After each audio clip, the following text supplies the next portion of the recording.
Assalamualaikum warahmatullahi wabarakatuh. Perkenalkan, saya Rifka Rafael Julia dengan NPM S125003.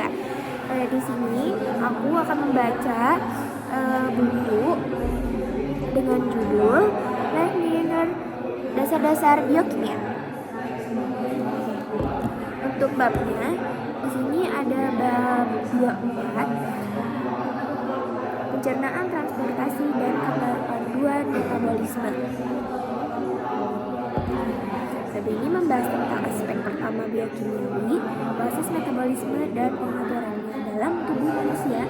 Kita mulai dengan memperhatikan proses biokimiawi, pencernaan dan penyerapan makanan di dalam saluran pencernaan, distribusi nutrisi menuju berbagai organ, dan kerja sama metabolik di antara berbagai jaringan. Selain itu, akan dibahas pula mekanisme biokimiawi, pengangkutan oksigen di jaringan serta mekanisme pembuatan karbon dioksida.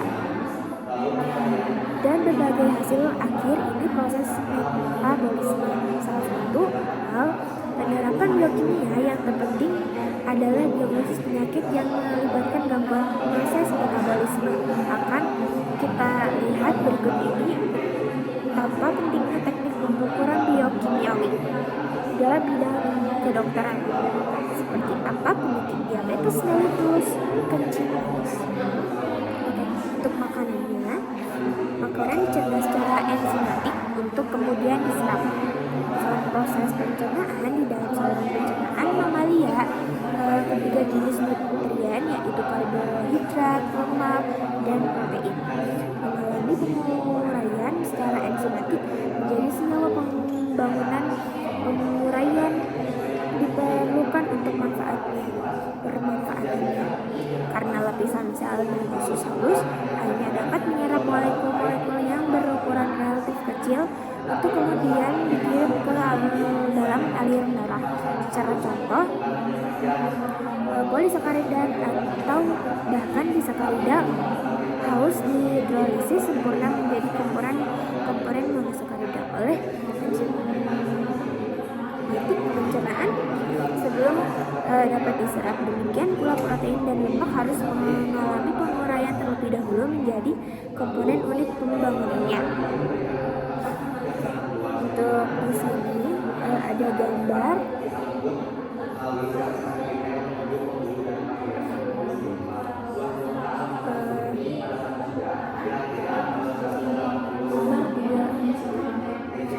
Gambar 24 menunjukkan gambar tentang peta sistem pencernaan manusia.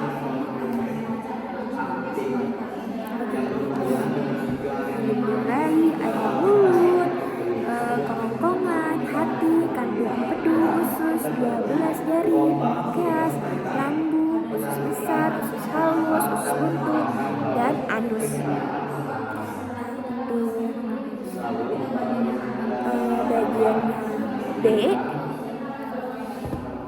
itu ada mulut. Pencernaan pati dimulai oleh aktivitas amilase kelenjar lidah, kerongkongan, lambung, kandungan empedu, pankreas, usus 12 jari, sisa usus, dan usus besar. Pencernaan karbohidrat. Golongan karbohidrat yang paling banyak dicerna oleh manusia adalah pati, polisakarida, dan selulosa yang berasal dari tanaman, dan glikogen yang berasal dari hewan. Pati dan glikogen dihidrolisis sempurna oleh aktivitas enzim yang terdapat di dalam saluran pencernaan menjadi molekul unit pembangunannya, yaitu D-glukosa bebas. Proses penguraiannya dimulai dari mulut selama penguraian makanan dan bantuan enzim amilase yang dikeluarkan oleh kelenjar ludah. Amilase pada air ludah bekerja memutuskan sejumlah ikatan glikosakarida, pati, dan glikogen sehingga dihasilkan campuran senyawa maltosa, glukosa, dan oksakarida. Res lemak laut terasa manis waktu kita mengunyahnya karena kandungan zat patinya yang semula tidak berasa. Di enzimatik menghasilkan gula, proses mengurangi mati glukogen polisakarida dan menghasilkan diglukosa berlangsung terus sempurna dalam proses halus sebagian besar oleh kerja pankreatik amilase dibuat oleh pankreas yang disekresi.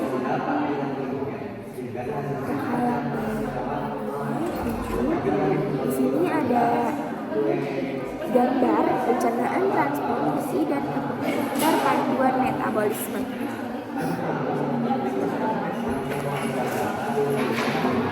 Sini gambarnya ada pembuluh darah, arteri, pembuluh vena, pembuluh limpa, otot halus.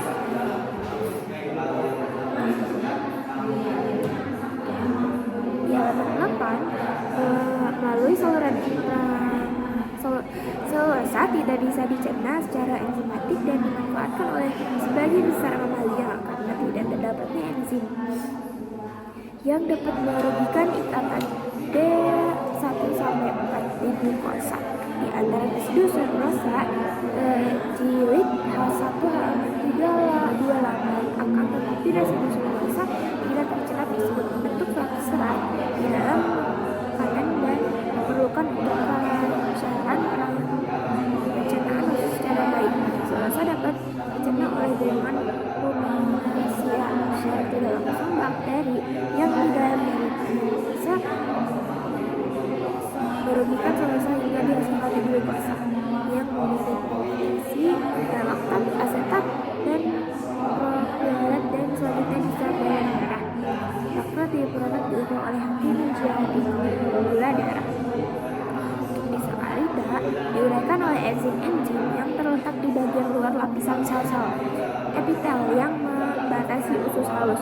Selulosa atau gula putih diderlisa menjadi diglukosa dan difruktosa oleh enzim fruktase atau disebut invertase.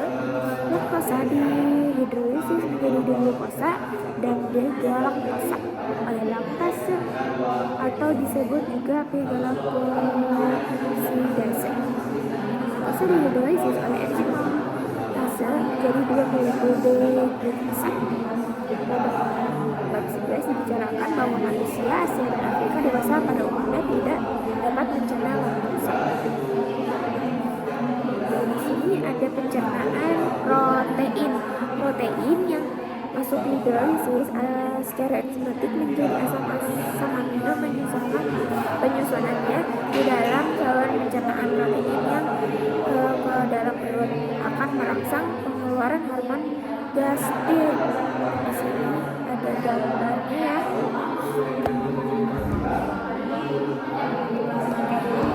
Di situ ada sel lambung, sel glukosa, sel parietal, sel kepala, terus otot. Untuk di halaman 9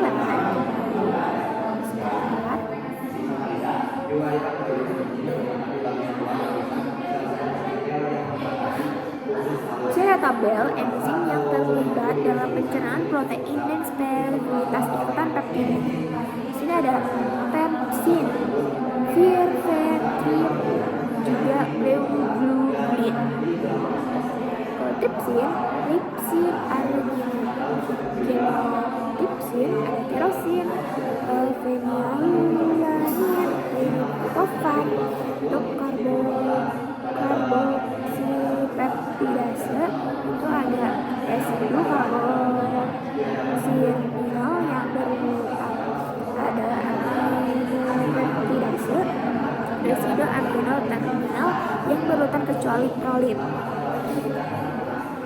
Di sini ada ujung amino yang di sini ada peptinogen, berat molekulnya 40.000. Kalau tripsinogen berat molekulnya 24.000. Kalau chemotrypsinogen berat molekulnya 24.000. Oke. Di halaman selanjutnya di sini ada dengan masuknya kandungan asam urut ke dalam usus halus, bahaya Anda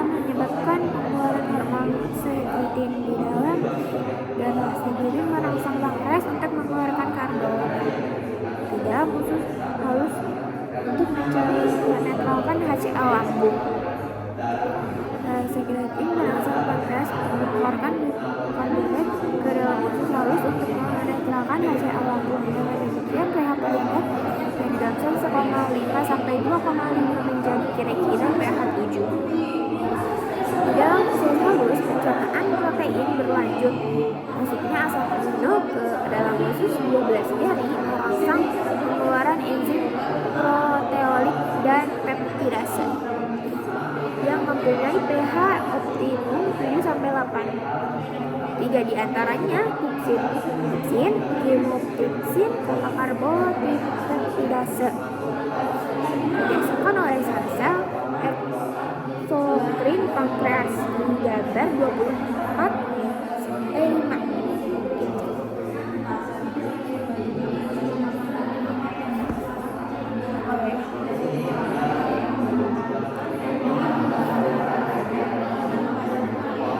Degradasi peptida rantai pendek di dalam usus halus sekarang diselesaikan oleh peptidase lainnya. Yang pertama ada karbopeptidase. Bentuk enzim mengandung unsur seng jilid 1 halaman 1 dan membuat pankreas menjadi zimogen yang tidak aktif yaitu peptidase. Karbopeptidase merupakan residu gugus ujung karboksil secara berturut-turut dari peptida. Usus halus juga mengeluarkan aminopeptidase. Juga terdapat hidrolisis residu amino bagian ujung secara berurutan dari peptida pendek. Di tabel 24. Tidak semua protein ini dicerna dengan semua sempurna oleh manusia. Di bab 26 nanti kita bahas. Sebagian besar protein hewani dapat hidrolisis hampir secara sempurna menjadi asam amino. Tetapi beberapa protein serat seperti misalnya heterotinin dicerna oleh sebagian. Terus banyaknya protein nabati seperti biji-bijian dia tidak dicerna sempurna. Sebab sebagian protein biji-bijian tersebut diliputi oleh bahan selulosa yang tidak dapat dicerna.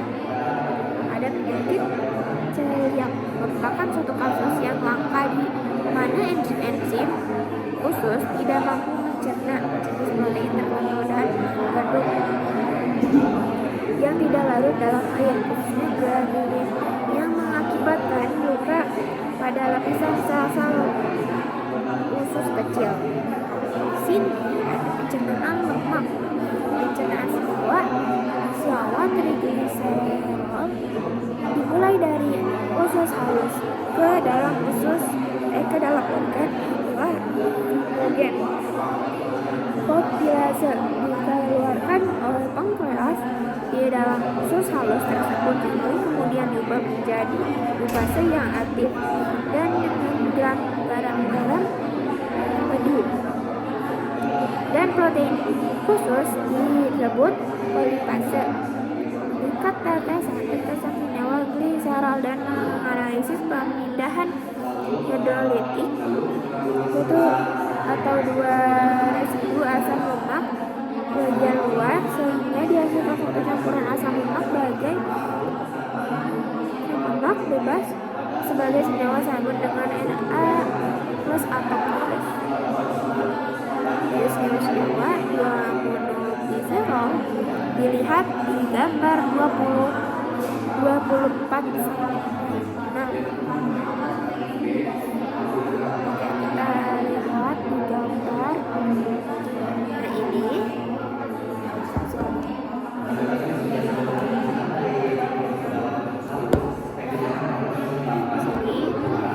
di gambarnya ada triacylglycerol, kompleks lipase komplase garam-garam produk Na.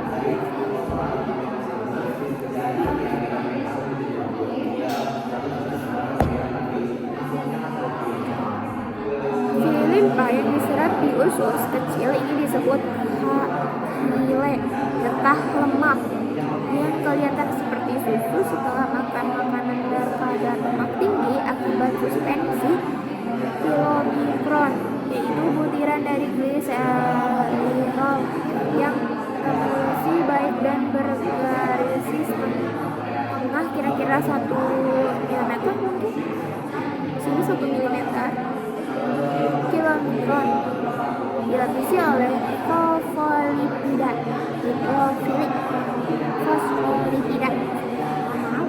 dan protein khusus yang berfungsi untuk menjaga agar tetapi suspensi kilomikron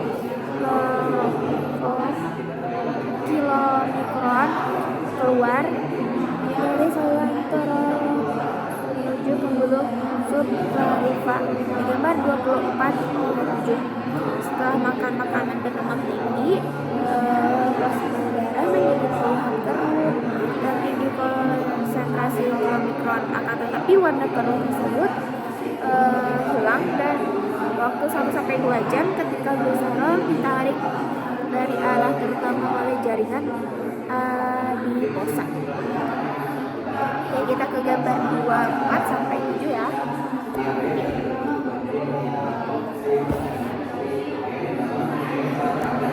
Sini itu gambarnya pencernaan transportasi dan keterpaduan metabolisme. Sini ada itu dijelaskan di buku. Untuk hati mengolah dan melaksanakan distribusi nutrien setelah diserap dari saluran usus, nutrien kecuali sebagian besar trigliserol langsung menuju hati yang merupakan pusat distribusi utama nutrien pada vertebrata. Di sini gula, asam amino, dan sejumlah lipida diolah dan distribusikan menuju organ dan jaringan lain. Sekarang marilah kita lihat bagaimana lintas metabolik nutrien utama saling berkaitan dengan hati. Di sini digambarkan di bagian 3 beberapa aspek. Ini ada gambarnya ya teman-teman. 4 aspek orang dan bentuk-bentuk konjugasinya. Di dalam hati, gula mulai 5 jatuh metabolik di dalam hati sebagai besar glukosa bebas mengalami fosforilasi oleh ATP menghasilkan glukosa 6-fosfat, 2-fruktosa, 2-laktosa, dan monoisosa yang diserap dari usus halus juga diubah menjadi glukosa 6-fosfat dilintas enzimatik yang dibicarakan dahulu jilid 2 halaman 93. Glukosa 6-fosfat merupakan titik sidang metabolisme karbohidrat di dalam hati.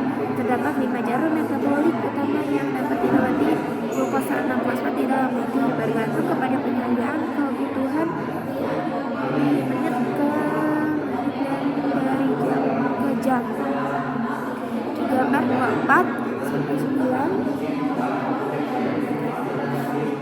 perubahan menjadi glukosa darah. Glukosa 6-fosfat difossilasi oleh glukosa 6-fosfat menghasilkan glukosa bebas yang masuk ke dalam darah sistematik untuk diangkut ke jaringan lain. Untuk gambarnya 24-9 ini adalah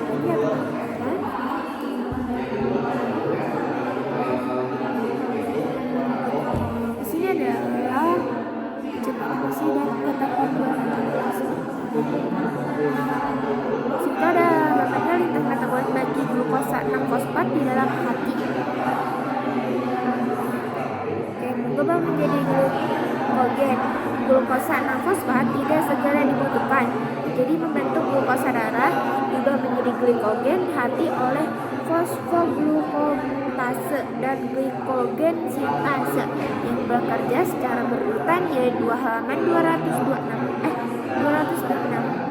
Berubah menjadi asam lemak dan kolesterol. Selebihan glukosa 6-fosfat yang tidak digunakan untuk membuat glukosa darah atau glikogen hati melalui proses glikolisis dapat reduksi jadi setril KOA dan menjadi monotil KOA dan kemudian menjadi asam lemak di 2 halaman 290. Asam lemak tersebut digunakan untuk membentuk senyawa-senyawa trigliserol dan fosfolipid. Jilid 2 halaman 291 dan 293. Sebelum dikirim keluar menuju jaringan-jaringan lain untuk dibawa oleh plasma lipoprotein berupa asidik KOA juga digunakan oleh hati untuk membentuk kolesterol. Sel dehidrasi oksidatif menjadi CO2 juga.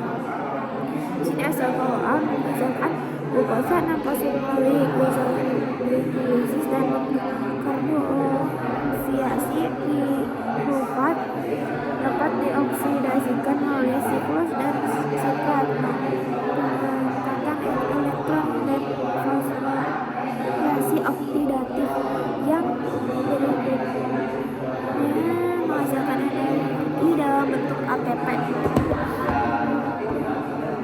Di sini ada degradasi melalui jalur fosfat. Asam amino juga melalui 5 jalur metabolik melakukan melalui jaringan lain juga biolentis protein hati dan protein plasma. Ini ada gambar lintas metabolik asam amino di dalam hati. Protein hati, protein itu dari asam amino. Susah menjelaskannya, pokoknya gambarnya ini ya. Terus di sini ada demineralisasi dan degradasi asam amino yang tidak diperlukan untuk biosintesis protein di dalam hati atau bagian lain mengalami deminasi dan dipecah menjadi asetil KOA dan zat-zat yang terdapat dalam siklus asam sitrat. Ada di jilid 2 halaman 338. Dan untuk partisipasi dalam siklus glukosa alanin, hati juga ikut serta di dalam